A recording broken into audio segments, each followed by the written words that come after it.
Congressman Paulo Duterte dito.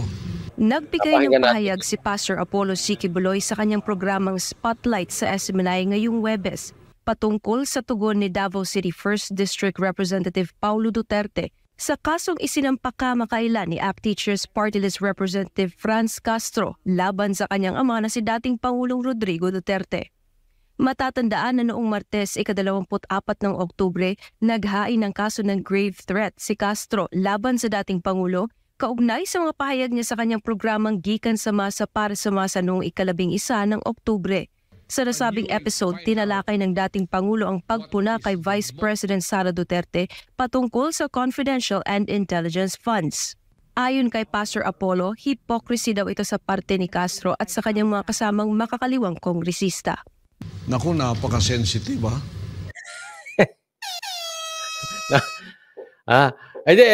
Ako ay ngayon natutuwa kay Pastor, no? Sabi ko nga, pag sa tingin ko maganda ang ginagawa, dapat naman pasalamatan natin. Pero pagkapalpak, dapat naman sabihan natin mali ang ginagawa nyo. Okay? Pero kailangan sabihin ko to. Alam nyo, Pastor Quiboloy, yung paninindigan nyo ngayon, ako po ay natutuwa. Pero sa isang banda, mali din kasi kayo 'Di ba? Nagpauto kayo Dapat, total kaibigan nyo si Tatay Digong. Nagbigay na ng warning si Tatay Digong. Nagamit yung channel nyo Hindi ko alam kung nagpagamit kayo dahil para maprotektahan yung channel nyo. Hindi ko po kayo pinagbibintangan Sinasabi ko lang yung aking side.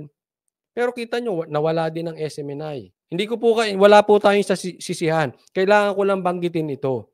Para makita ng ating mga manunood, patas po tayo. Pag maganda, hindi siyempre pasasalamatan. Or siyempre, nagkamali kayo. Para sa akin tingin, nagkamali kayo. Imposibleng hindi nyo po alam yung sinasabi ni Tatay Digong. Nagbigay po si Tatay Digong ng warning, pero nagpagamit pa rin yung channel ninyo. Di ba? Pero okay na po yun. Kasi, nangyari na Ang importante, nagigising na po kayo sa katotohanan ngayon. At yung iyong channel ay nagigising na rin. Bagamat ako naman, sa isang banda, gusto kong bigyan ng pagkakataon tong administrasyon na ito. May inaantay ako na tanggalin. Yan po lagi ko sinasabi. Kung tatanggalin yung speaker, may mga tatanggaling sekretaring hindi nakakatulong sa administrasyon, baka naman maayos pa tong bayan natin, itong bansa natin. Pero kung hindi tatanggalin at yung mga yan, andyan pa rin sila Gibo, andyan pa rin sila Boying, andyan pa rin sila Katapang, andyan pa rin sila Romualdez, wala talaga. No? Pero bigyan natin ng chance. Malay mo, next week, after the holiday nitong araw ng patay, next week, siksik na naman ang balita, malay mo, may tinanggal na. Let's see Bagamat sa tingin ko, imposible, malay natin. Diba? Okay, siyempre, hindi nawawalan ng pag-asa. No? But tama po kayo. Hindi dapat sensitive masyado. Napaka-sensitive niyan si Franz. Death threats daw sa kanila nung sinabi ng Pangulong Duterte itong ganito. Death threats, napaka-sensitive. Pero biktima ng NPA, di ba, hypocrisy na rin yun sa... Kita mo? Franz, ipokrito kayo. Ipokrita. Ayan. Napaka-sensitive nyo. Yang patay, according to Quiboloy, Pastor Quiboloy. Pero, pag ang NPA pumatay, okay lang sa inyo, hindi nyo i-condemn. Sige nga, Franz, hamon ko sa'yo. Kung talagang hindi kayo parte at suportado nyo ang NPA, bakit hindi ninyo i-condemn gaya ng sinasabi ni Pastor Quiboloy? Di ba? Dilaw. Ipinagtatanggol nyo pa. At kayo'y natutuwa, nagdemanda sila kay PRRD. Nakisawsaw na naman kayo. Para kayo si vlogger, attorney 3-0. 3 beses natalo. 5 beses nagbar, walang ibang pinag-initan kung hindi si Tulfo. Kayo mga dilaw, kayo mga political analyst, bira kayo ng bira kay Duterte. Natutuwa kayo kay Franz. Bakit hindi nyo i-condemn? Kumakampi pa kayong dilawang kayo kay France. Sige nga, kayo mga dilaw. I'm talking to you, sa kayong mga political analysts, i-condemn nyo nga itong mga NPA. Sige nga. Kung hindi kayo parte nito, bakit hindi ninyo i-condemn?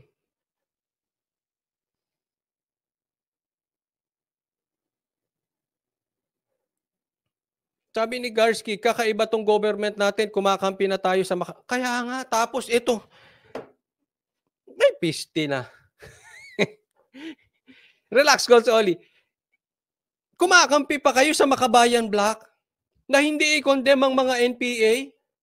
Tapos kung magsalita kayo, napakaalinis ninyo. Death threat agad? Yung talagang pumatay, hindi nyo makondemn.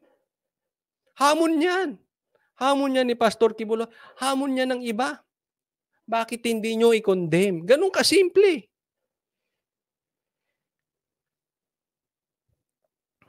Tapos sausaw kayo sa China. China nang inaano nyo. Speaking of China, again, hindi po ako kampi sa China. Pero ito lang.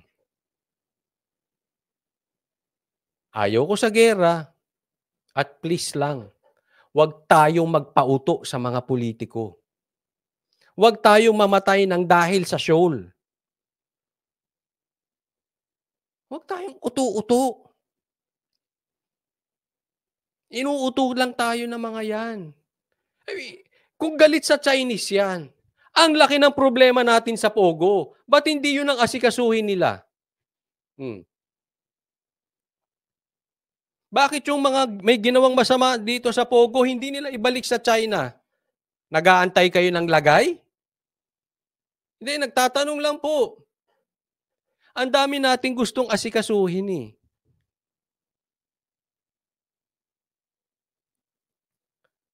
Pero yung China sa Pilipinas, hindi natin mapaalis. Yung China sa dagat, yun ang gusto nating paalisin.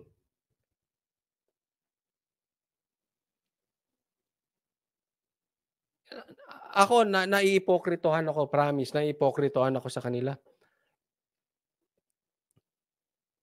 Bakit? Dahil may pakinabang sa Pogo? Kaya nga binabaran ni SAS yan.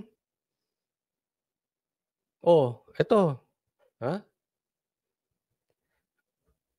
May hamon.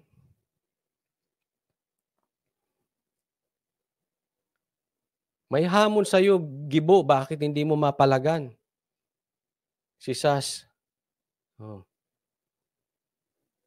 And kayo nakikinabang kayo, bilyon-bilyon ang transaction nyo sa China. Tapos, itong mga maliliit, itong mga sundalo, itong gusto nyo makipaglaban tayo sa shoal. Ipaglaban natin sa China. Itong mga Coast Guard natin makipaglaban. Kayo, according to SAS, nakikinabang kayo sa China. Kumikita kayo ng bilyon. Ngayon, kung hindi totoo, bakit hindi ninyo sagutin? Kaya nga hinahamon kayo, sumagot kayo. O, kumikita, tapos ganyan-ganyan. O, pag kayo,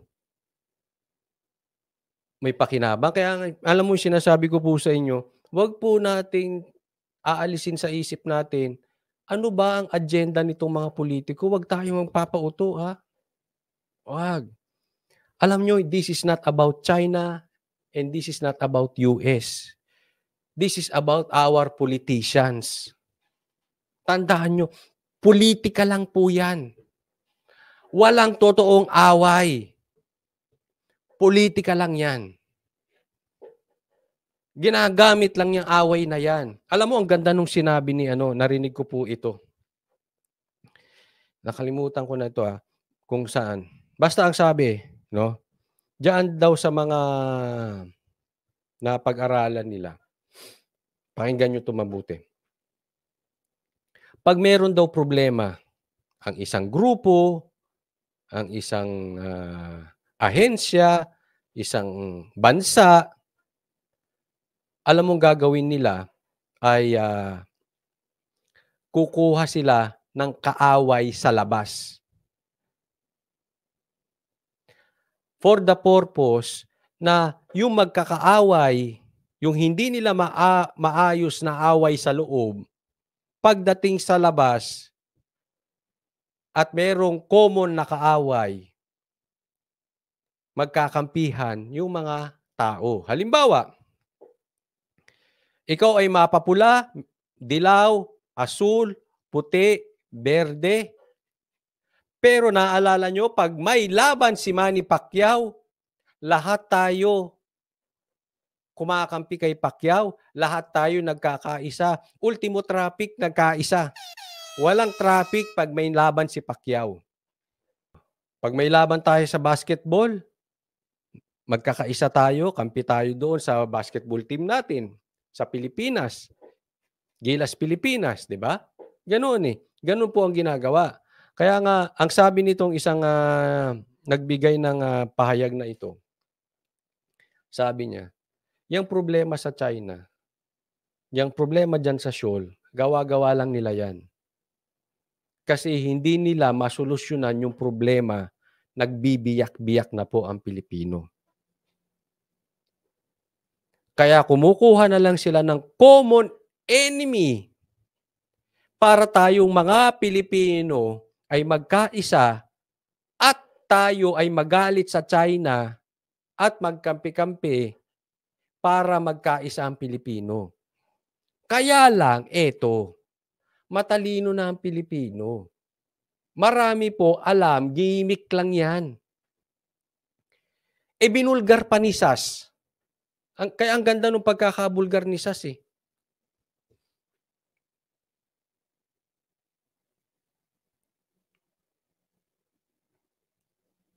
Kung talaga may laban sa China, bakit ang mga katulad nila Gibo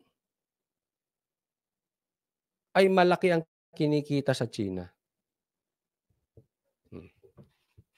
Kayo po mag-isip niyan. Ninyo. I-condemn mo nga ang NPA. I-condemn ninyo. Kayong tatlo. Lalo na ikaw, Franz Castro. Condemn nyo. Kayo Makabayan Black, i-condemn nyo. Sama mo na, Atty. Kibuloy. Ay, Atty. Kibuloy. Pastor, naging abogado tuloy. Pastor Kibuloy. Sama mo na yung Dilawan kung kaya nila i-condemn yan. Kung hindi mo kaya i-condemn ang NPA, kampi ka sa NPA. Hindi ka makapilipino. Demanda sa ating former na Pangulo. I-condemn mo muna ang NPA at ang kanilang mga atrocities na ginagawa. Please, para ikaw ay maging tunay na hindi hypocrite sa harap ng taong bayan. Condemn. Bakit hindi ka nagko-condemn?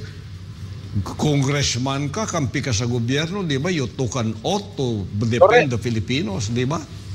O, bakit hindi makondem yan? Tambalos-los. Ako may tanong, ba't di makondem yan ng Makabayan Black? Tanong ko sa mga politiko dyan, na dilaw. Boying. Hindi, dilaw ba yun? Hindi. Hindi, tinatanong ko lang kasi siya ang topic kanina eh. Pero bakit di kayo nagko-condemn sa atrocities ng NPA for 54 years? Oh. Bakit di kayo nagko-condemn? Bakit? Alam ng taong bayan kung sino kayo eh. Kasabuat kayo, kasama kayo. Kaya hindi nyo makondem. Dagdag ni Pastor Apollo na mas may utak pa si Congressman Pulong Duterte kaysa kay Castro at nananawagan din ng butihing pastor sa kanya na sagutin ang nakababatang Duterte. Samantala, binuhay muli ng Makabayan Block ang House Bill 7. Dami nilang binubuhay. Hindi, itong Makabayan Block. Huwag tayo maglokohan din, ha? Okay, sige. Kaaway natin ang China. Sige, let's assume kaaway natin. Ha? Kahit hindi ako agree.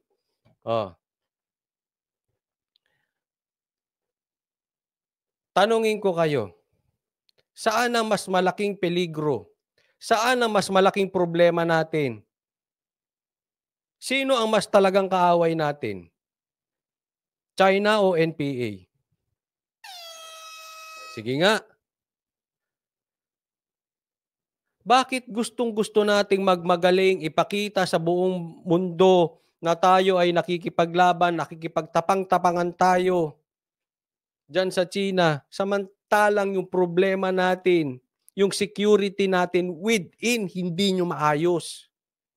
Hindi nyo makondem. Parang ano mo alam mo, eto, pasensya na po, wala akong gustong patamaan, pero ganito lang ang aking parang analogy dyan. Ikaw ay isang tatay. May umaway sa anak mo. Instead na pag-ayusin mo sila, pinapakita mo sa buong kapitbahay mo na kailangan i-condemn yung umaway sa anak ko at awayin natin at dapat panindigan natin yung tama, etc., etc. Hindi dapat inaway yung anak ko, etc., etc., etc. So pinagtatanggol niya yung anak niya. So instead na maayos, ang gusto niyang ipalabas sa ibang tao, siya ay mabuting tatay kasi pinagtatanggol niya yung anak niya. Pero binubugbog naman nung asawa niya, hindi mo maipagtanggol. Ganyan po ang parang sitwasyon natin patungkol sa China at NPA. Pinapatay tayo sa loob. Pagdating sa labas, ang ingay-ingay natin, konting banggaan ng barko. Gusto natin i-announce sa buong mundo. Pero pinapatay tayo ng mga NPA. Pero pinapatay tayo ng mga korap. Hindi nyo maibalita yung ukada. Oh. Para kayong isang tatay, puro ka pakitang gilas, tapang-tapangan. Pero, di ba, hindi mo mapagtanggol sa asawa mong binubugbog yung anak mo. Oh. Hindi, real talk. Ang galing natin sumulusyon sa labas. Yung NPA, ang tagal na yan. Sino lang ang sumiryoso dyan? Real talk. Anong kulay ng sumiryoso sa NPA? At sino nagpalaki ng NPA? Anong kulay din? Huwag tayong magbulahan. Kayo sumagot. Sa manunood ng replay, sige. Anong kulay ang totoong kumalaban dyan? At anong kulay ang kumakanlong dyan? Hindi kayo tanga, alam nyo yan. Tapos, laban China, laban China, laban China.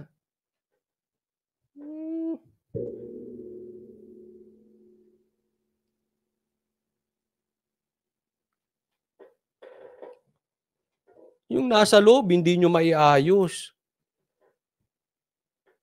Hindi nyo may pagtanggol sa mga katulad nitong congressman. Yusin nyo muna yung loob, please lang. Huwag kayong pakitang kilas. 7158 o ang Intelligence and Confidential Funds Transparency Bill. Mayagpag yung mga yan ngayon, no?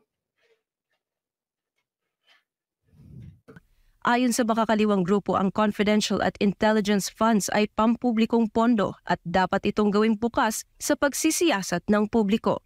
Pahayag naman sa'yo, wala na akong... Buksan mo na lahat. Kayo naman, ayaw niyong buksan. Di ba takot kayo? Pabukas ka ng pabukas. Hinahamon nga kayo ng bukasan ni Tatay Digong Kayo ni Tambaluslos, hindi niyo mabuksan. Pastor Apollo patungkol dito. Ito na naman ito. Bakit ginaya ninyo si Pangulong Duterte ngayon for public scrutiny? Kayo ang ayaw magbukas ng inyong libro. Hinamon nga kayo kung saan nyo nilalagay yung pera ng kinokolekta ninyo sa DepEd. Ikaw, Franz Castro, di ba? Kayo, saan mo ginagamit? Kayo, Raul Manuel, at saka ikaw, Franz Castro Brosas. Saan nyo ginagamit yung mga perang binibigay sa iyo ng Kongreso bilang mga congressman kayo? Saan proyekto? Kayo ang una. Kayong gumawa ng House Bill na to, kayo ang unang magpakita kung saan nyo ginagasto ang pera na ginagamit ninyo mula sa taong bayan. Tapos gagayahin ninyo Pangulong Duterte for public scrutiny. Gaya-gaya po tumayo.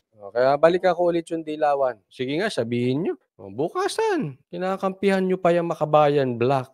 Ano kayo, kitang-kita naman ang karakas niyo, mahiya naman kayo. Kung makapagsalita 'tong mga ito, akala mo napakaanghel.